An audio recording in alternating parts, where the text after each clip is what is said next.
Ready? Yep. Set. Diver down. They're taking the plunge to make sure they're ready, I got you. in case someone else does accidentally. The reality of it is if the 10-year-old fell through the ice, how does a scuba diver who's got 200 pounds of body weight plus another 80 pounds of gear get out there? Primary out! Today, members of Brigantine and Hamilton Township's dive teams learned how to do just that, safely and effectively on the partially frozen Lake Lenape. Take 2 breaths out.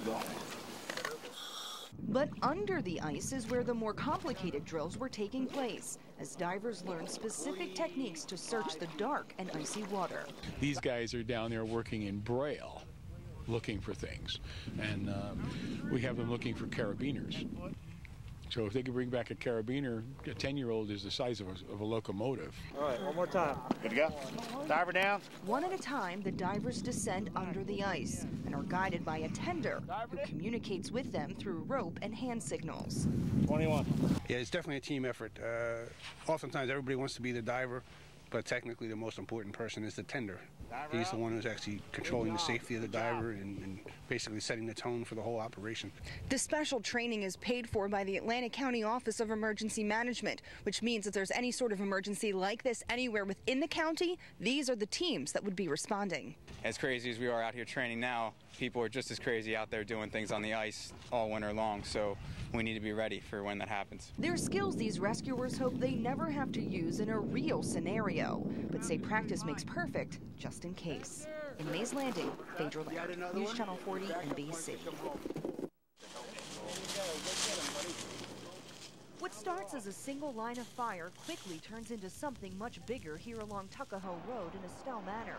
But this fire is actually doing an important job. Hopefully this will, save us at some point if something does happen. Members of the State Forest Fire Service intentionally set nearly 170 acres here ablaze as part of a controlled burn, meant to clear things that can easily ignite, like dead leaves, pine needles, and low-lying brush. Trying to reduce our load so that if a fire starts in an area, hopefully it'll give us more time to get there to stop it, or if a fire burns into an area, when it hits the area we burned already, it'll slow it down for us. Even though it's a controlled burn as fire races through the woods, it's something forest fire members closely monitor. Today's working in our favor. The wind's keeping the smoke off the road for us for the most part, and it's supposed to rain tonight, so that's a big plus. Anything that's smoldering, the rain should put out for us. Prescribed burns like this are done around this time every year. About 1,100 acres in our area were burned this year alone. Officials say fighting fire with fire really does work. It is really beneficial to us to get these burns done to make the public and everybody safer.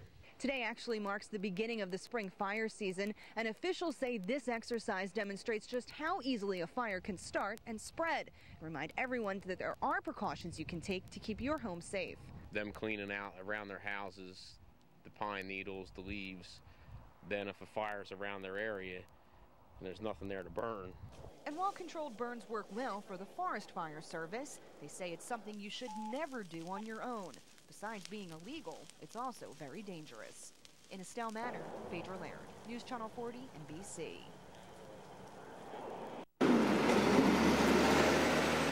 The snow is falling fast, causing South Jersey residents to act quickly, and emergency crews and public works to stay on top of the first blizzard of the season. It's kind of early for this for now. Usually it's in February we get these major snowstorms, a couple of feet. It was a hard storm to predict. All week forecasters were stumped by the shock of this December storm. But after more than a foot has pounded South Jersey, many residents say they're worried for what's to come. Thought they weren't calling for it to be that bad this year, but this early on, this might be a bad sign. And a bad sign it is. With several accidents tonight and zero visibility, the storm has prompted the entire state of New Jersey to declare a state of emergency. And while that may be frustrating news to most, some are relishing the fresh winter snow. I think this is great, especially for the kids and for everybody that's hanging out. This is fantastic, especially the day after Christmas.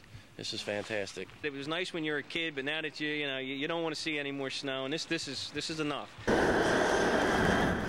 As day turned to night, road conditions worsened and accumulation deepened, prompting treacherous circumstances. This is not a night that anybody wants to be out. In Atlantic County, the entire Public Works Department and all municipal public workers are battling the blizzard, and officials say all fire and EMS first responders are prepared.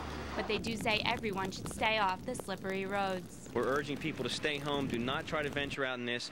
The snow is extremely deep. While the snow will eventually taper off, wind drifts will make for dangerous conditions, and tomorrow will be a day to assess the damage. We're not out of this yet. This is even tomorrow. We're going to have some problems we anticipate tomorrow morning throughout tomorrow.